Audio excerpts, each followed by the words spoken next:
Oh my God, I'm looking like a scrub. Oh well.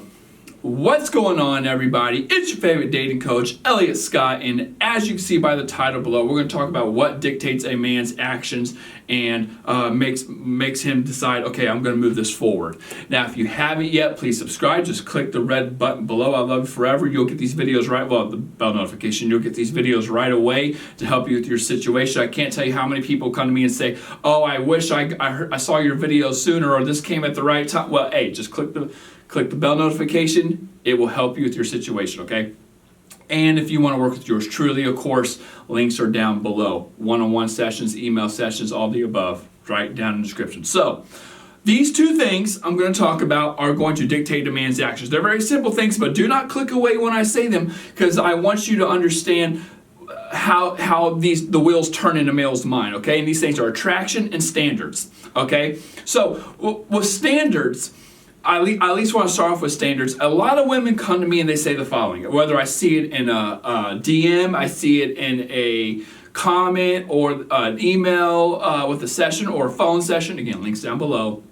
Women say something along the lines of, he's been talking to me, week after week, but he never asks me out. What gives? He's okay with texting and he responds all the time. He even initiates, but he never asks me out. Or she says, we've been talking for months, but he never asks. I've only seen him X amount of times. What gives? Does he really like me? Or he acts like he's my boyfriend, but he never follows. Whatever it is. Or he leaves and then he comes back and he apologizes, then he leaves again and whatever it is, something along those lines. Okay, and the reason for that, okay, is standards and attraction.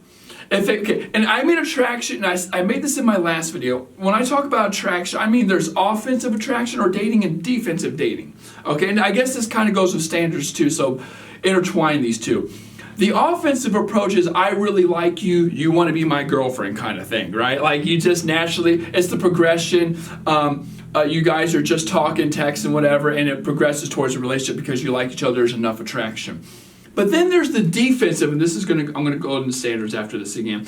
But then there's the defensive approach of it, which is, wow, I not only really like this girl, I need to take her off the market, because if I don't, somebody else will. She's scarce, highly sought after, high value. She knows her worth, and she's not going to stick around and put up with this bullshit. Okay. So I need to make the decision to take her off the market. However, now going to standards, no woman ever does this. For some reason, no woman ever does. You see me getting hyped up again? No woman ever does this.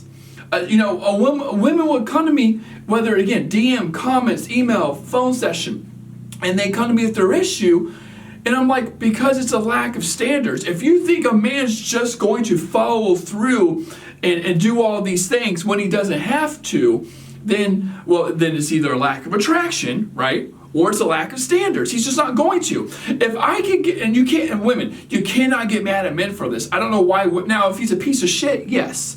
But if it's one of those things where he's only seen you a couple times and you're like, well, why isn't he talking and texting, and why is he texting all the time, but he doesn't ask to see me? Well, again, lack of attraction. But if I can get these boyfriend or girlfriend benefits, right? Like if I could hook up with you and not commit, then why would I do that? Why would I commit if I don't have to? Now that doesn't mean that you shouldn't hook up with the guy. That is not what I'm saying.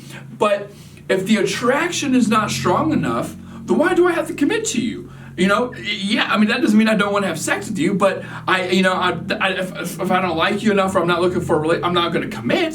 So lack of attraction, and then lack of standards. If you're not upholding it, or you're sitting around waiting and hoping I would change, well, then I'm going to take advantage. I'm not, but the average guy would take advantage of that.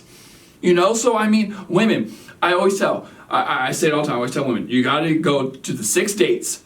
At 6 dates, you guys say, hey, bro, hey, what's up, buddy? Like, what's it going to be? What are we doing here? Okay? And then you got to have that talk.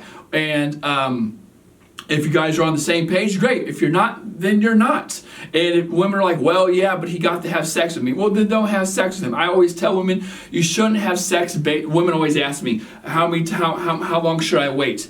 As long as you need to, okay? It's not a number in terms of how many dates and stuff like that. Even though I say 6 to 10. I just say that because I think a guy needs to consistently invest in a woman to be more, so at least she can be more clear that the guy is interested. Now, of course, there's men out there who invest 20 dates in a girl and still not put out. But obviously, you're going to be a little more high value and respectable, and he's investing in you date after date after date. I think that's more chivalrous than a guy saying, hey, you just want to come back to my place and fuck. That doesn't work, okay?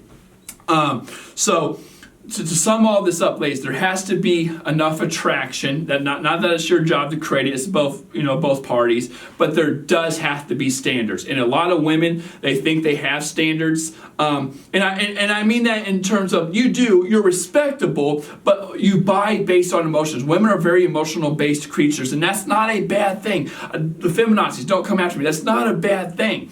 Right? I just mean it as you lower your standards to keep a guy around out of hope, or you desire him so much that you fear losing him, and you get stuck in these situations. I can't tell you how many times people come to me, right? And they're telling me their story, and I'm like, oh, hun, he's manipulating you. And she doesn't, and sometimes I have to convince them. They're like, no, not mine. No, he's and you don't even see it. He probably doesn't even realize he's doing it sometimes, right? Sometimes he's got, like, I had this client the other day. Now, this is common sense. I don't want to put her situation out there, but he's talking to a girl, not my client, but he's talking to a girl, like in a relationship, and she's in another country or another state or something like that. And then his girlfriend is. And then he's talking and hooking up with my client once a week. And she's like, well, he loves me. What? If he baby, if he loves you, he'll be with you. You guys live right next to each other or closer. If he loves you, he'll be with you. But instead, he has a girlfriend in another country. He's cheating on her with you, and he's having his cake and eating it too. Why in the F would he ever leave her or leave you? If he leaves you, right, then he's only hooking up with one person in a long distance relationship where technically he's not really hooking up with her because he's not getting those benefits because it's long distance, okay?